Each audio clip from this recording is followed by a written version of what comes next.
This place holds a lot of fond memories for me. I've been coming here for over 10 years. We're at Gedney Drove End near Hole Beach, and today we're Marsh Samphire picking. Join us.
If you're going samphire picking, I really advise going with a guide first.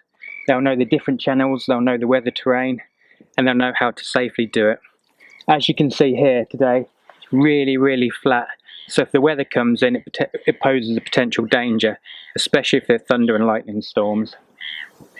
So when you're going foraging, you need a couple of things. A basket to put the samphire in, and some scissors to cut it off. One of the rules about foraging is unless you've got actual permission, you can't dig up the roots, and we're not concerned about the roots anyway because we don't eat them. So let's go and see what we can find. What I'm looking for is bright green patches around the grasses and other plants around here, which gives me an indication of where the samphire will be.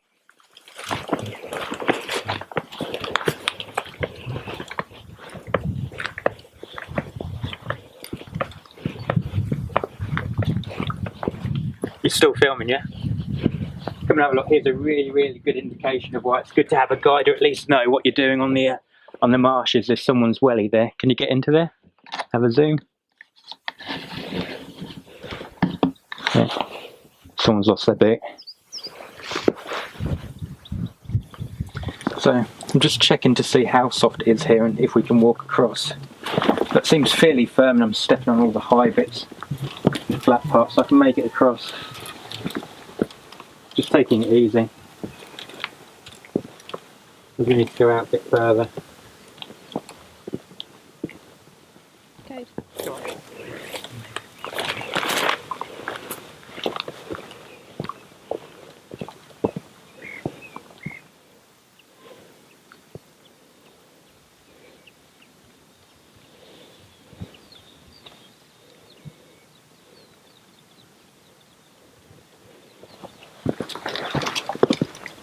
Here you can see it's one of the really big main channels. I can just about make out that the tide is still going out a bit. But when it comes in quick. So be mindful. If you're going out here, be mindful and keep in mind where the channels are and where you're walking as well. And because it's so flat and so plain, you need to get eyes of sight and direction. So you can see there's an island over there. If you know where that is, where you've walked onto the marsh, then you can get a rough idea of how to walk back.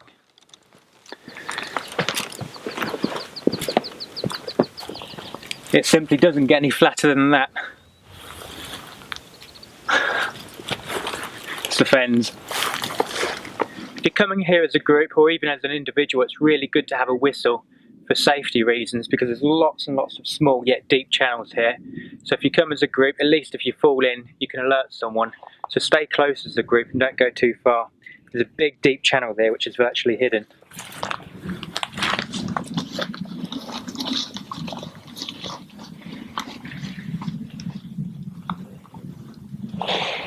Here's a patch. We've found a patch now.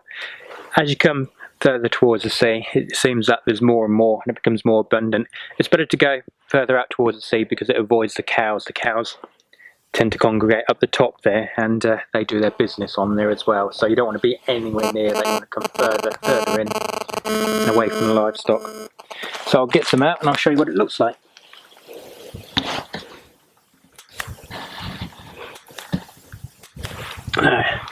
Marsh Samphire, also known as glasswort. Have a look at that.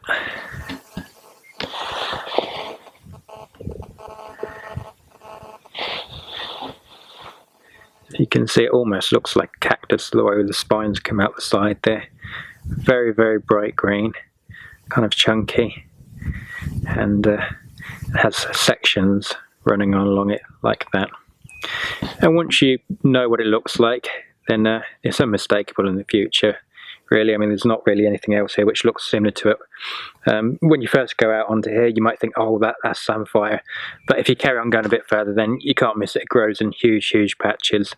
And that's why I recommend going out with a guide, at least the first time, so you can see what samphire looks like and how to pick it, and the best way to pick it as well. So I just trimmed it off the base, so we didn't dig out the roots. And that's how I'm going to collect and harvest it as well. Okay. If you're unsure whether it is or not, you can take a little bit off the top, squeeze it, smell it, and have a little taste as well if you're 99% sure. And samphire is brilliant. It's one of my favourite foraged foods. It's one of the very few foraging foods out there which is actually available commercially. You can buy this in the supermarkets, in chip shops, in the Saturday markets as well. But there's much, much more fun going out and actually foraging it for yourself. And it's one of the delights of this time of the year, which is mid-July now. The problem is that when I start collecting, I have a little nibble here and a little nibble there. I keep eating and eventually get stuffed. So I'll collect some and then I'll cook it and I'll show you how to do that.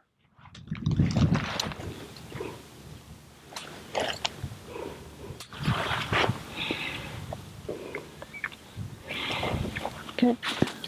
We've got enough for a meal now, so what we're going to do is head back inland because it's safer and we know we're going to be okay there.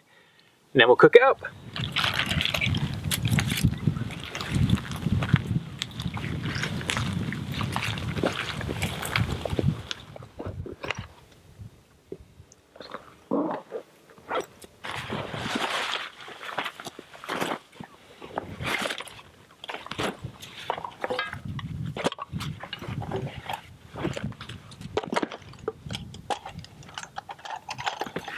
So we're getting set up now. What I'm going to do is just trim up the edges and then give them a wash. So, and they'll go in here for a wash.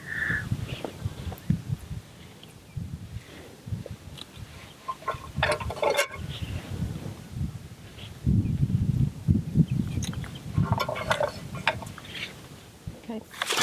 So I'm just going to give them a good rinse now.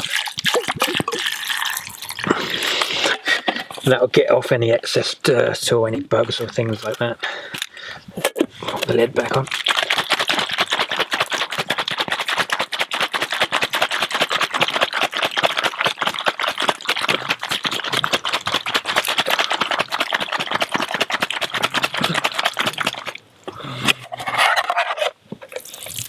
See, it's coming out a little bit muddy.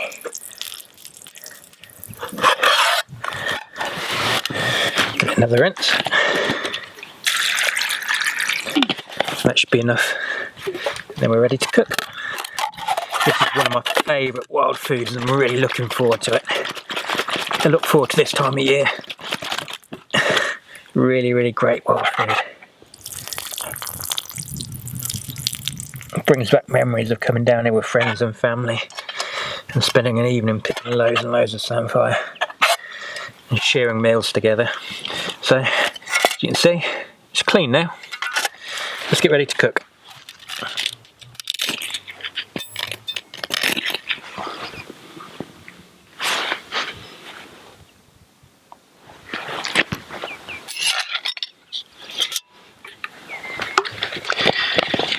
Just let the burner warm up for a sec.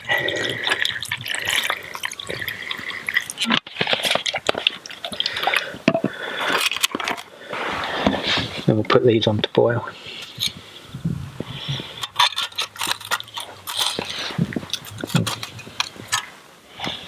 Better that way. I think. Give it about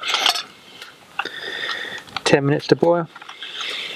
Well, we'll bring the water up to boiling point, and then we'll give it a few minutes and see how tender it is. Early in the season, you can just chew through it, and there's no stalk. Later in the season, there's a woody stalk, so you just pull that off, and you want it quite tender for that. So we'll just give it a few minutes to boil up.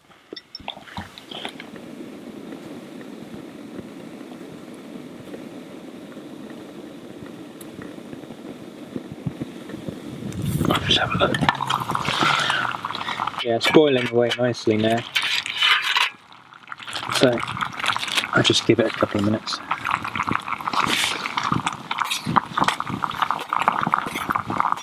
Bring it up to a rolling boil destroys any sort of bacteria or any sort of harmful things which can give you bad stomach and worse. So we know it's going to be safe. So what I like to add is a poached egg.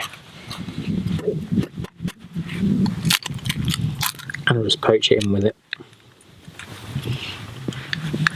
And give it a couple more minutes.